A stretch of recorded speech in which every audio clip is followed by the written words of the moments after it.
पता चला कि उन्हें मृत घोषित किया गया। यह सुनकर वे स्तब्ध रह गए। उन्होंने उप जिला निर्वाचन और रजिस्ट्रीकरण अधिकारी बृजेंद्र मीणा को इसकी शिकायत दी है, लेकिन अब तक उनका नाम सूची में नहीं जोड़ा जा सका। वे कार्यालय के लगातार चक्कर काट रहे हैं। एडीएम साहब भी बैठे थे उस समय, दोनों को सामने मैंने एसडीओ साहब को दिए। उन्होंने मैं जिंदा हूँ, सांस चल रही है, धड़कन चल रही है, सारे काम कर रहा हूँ, आपके सामने सबके सामने खड़ा हूँ।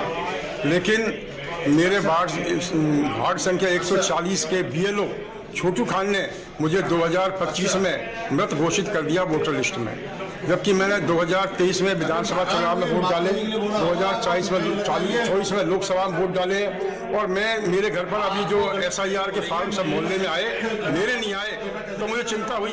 तो मैंने संपर्क किया BLO से, तो BLO ने देख के बताया साहब आप तो मृत घोषित हो इस लिस्ट में। अब बताइए साहब, मेरे को धक्का लगा इस बात का। बाड़मेर के मतदाताओं तक पहुंचने के लिए BLO और प्रशासनिक अधिकारियों ने स्थानीय परिवहन ऊंट का सहारा लिया। कई जगहों पर पैदल लंबी दूरी तय की। सेडवा SDM बद्रीनारायण बिश्नोई खुद टीम के साथ करीब 2 किलोमीटर लंबे रेतीले टीबों को पार कर कोली, भील और देवासी समुदाय के लोगों के घरों तक पहुंचे। सीमांत गांव बाबरवाला में टीम ने मतदाताओं के अन्यत्र निवास होने की स्थिति का घर घर जाकर सत्यापन किया। कठिन परिस्थितियों के बावजूद निर्वाचन टीम और BLO का उत्साह कम नहीं हुआ।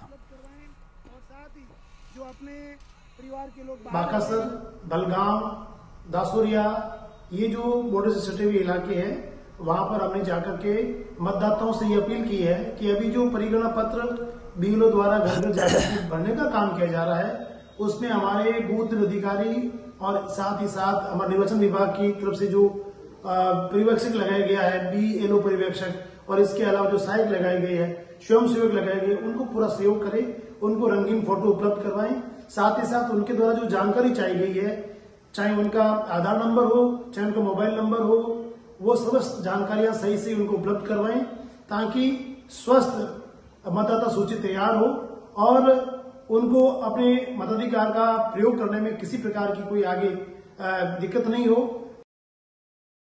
गढ़ में किसान सुबह से लाइन में लगने के बाद भी खाली हाथ लौटने को मजबूर है। आरोप है कि व्यापारी जो खाद की कालाबाजारी कर रहे हैं।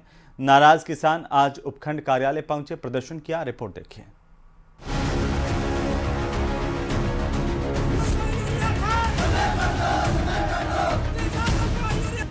खाली हाथ नहीं मिली खाद, घंटों इंतजार, संकट अपार, कालाबाजारी पड़ रही भारी, किसान कब तक रहेंगे परेशान।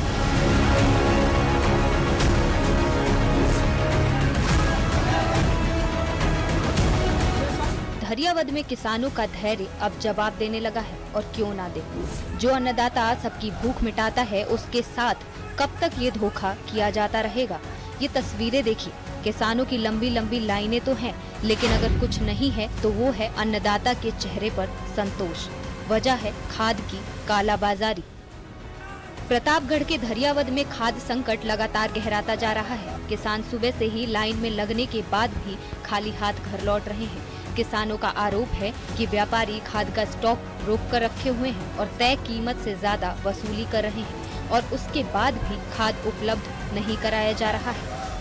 आज मैं खाद लेने के लिए सुबह 6 बजे कम से कम उठ के वहाँ गया। सब जगह देखा गया 6 बजे से पहले दरियावद में दुकानदारों के बाहर किसानों की भीड़ लगी हुई है, और ये किसानों की भीड़ आए दिन खत्म ही नहीं हो रही है। रोज खाद की तरह दरियावद आती है और किसानों को 2-2 कट्टे बाज के भेज दिया जाता है।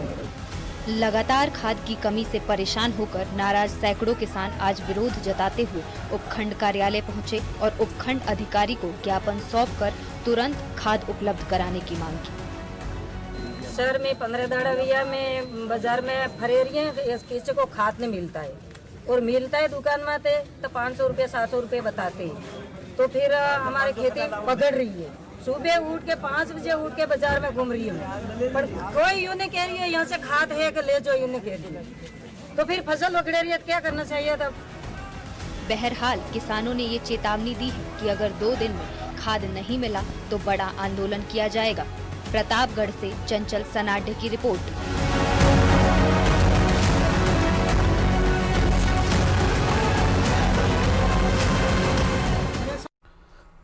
तो वहीं झुंझुनू के नवलगढ़ ब्लॉक की बिरोल ग्राम पंचायत स्थित राजकीय प्राथमिक स्कूल रामदान की ढाणी शिक्षा विभाग की उदासीनता का उदाहरण बना हुआ है। यहाँ पर 2 महिला टीचर तैनात हैं, लेकिन स्कूल में पढ़ने के लिए एक भी स्टूडेंट नहीं है।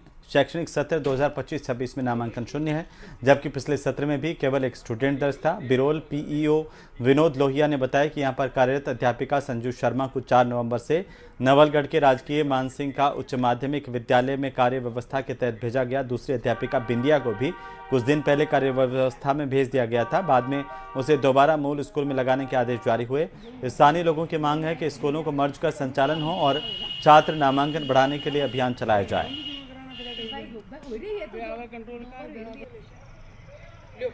जना होगी 6 साल को गवर्नमेंट कर दियो, 2.5 साल का ने ले जाए प्राइवेट स्कूल के में जना ठेकुणा हुआ एक ही बन गया। अप्रैल में पास कर गई जना, बस एक ही टाबर बन गया। एक टाबर हो 12 महीना। पहली 13 टाबर हा जगह प्राइवेट पहली खुल जाए खुलने पछे। हम दोनों मैडमों को मानसी का स्कूल में शिफ्ट कर दिया। जो बिंदिया कटारिया मैडम है उनको तो 18 अक्टूबर से किया था और मेरे को 4 नवंबर से किया। हाँ, इसी सत्र से शून्य नामांकन। पहले कितने थे? पहले 2 थे, उससे पहले 13 का नामांकन था आपके पास। हाँ, इस सत्र में नहीं है। हाँ, सभी थे। तो बिरोल के हैं, गुनानाथ जोहड़ के साइड के जी। और अप्रैल तक तो आ रहे थे बच्चे, उसके बाद में अप्रैल के बाद में जैसे एग्जाम हो गए तो दूसरे स्कूल में चले गए। उधर भरतपुर में सेवर थाना इलाके के लुधावई टोल के पास टैंकर चालक ने, यहाँ पर आपको जल कार्ड से मिलेगा। ये जल कार्ड एटीएम या मेट्रो कार्ड की तरह ही विशेष कार्ड है। कार्ड में जितनी राशि होगी उतना पानी मिलेगा। ये सर्वजल केंद्र गांव में ही सरकारी अस्पताल के सामने बनाया गया है।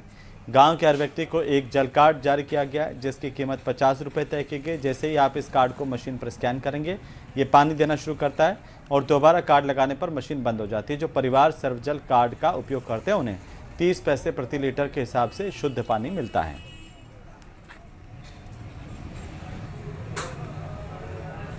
तो वहीं मुख्यमंत्री भजनलाल शर्मा आज पाली के सुमेरपुर पहुंचे और उनके साथ बीजेपी के प्रदेश अध्यक्ष मदन राठौड़ भी पहुंचे। नेत्रा में भामाशाह परिवार द्वारा करवाए जा रहे मीरा माधव प्राण प्रतिष्ठा समारोह में शिरकत की। इस दौरान मदन राठौड़ ने मीरा माधव मंदिर प्रतिष्ठा समारोह को संबोधित किया और मुख्यमंत्री ने अनुदान राशि का चेक भी वितरित किया। गीता का पाठ हो रहा है तो मैं कहीं ये नहीं देखता कि कहाँ है। जहां भी अगर भागवत गीता का पाठ होता है, मैं उनको प्रणाम करके ही निकलता हूं, उनको प्रणाम करके ही जाता हूं। राजस्थान पुलिस हेडक्वार्टर से जुड़ी बड़ी खबर आपको बता रहे हैं, जहां पुलिस दूरसंचार कांस्टेबल और ड्राइवर भर्ती रिजल्ट जारी कर दिया गया है। 1469 पदों के लिए 13 सितंबर को ये परीक्षा हुई थी और अब रिजल्ट आ चुका है। सफल अभ्यर्थियों का विवरण अधिकारियों वेबसाइट पर अपलोड है।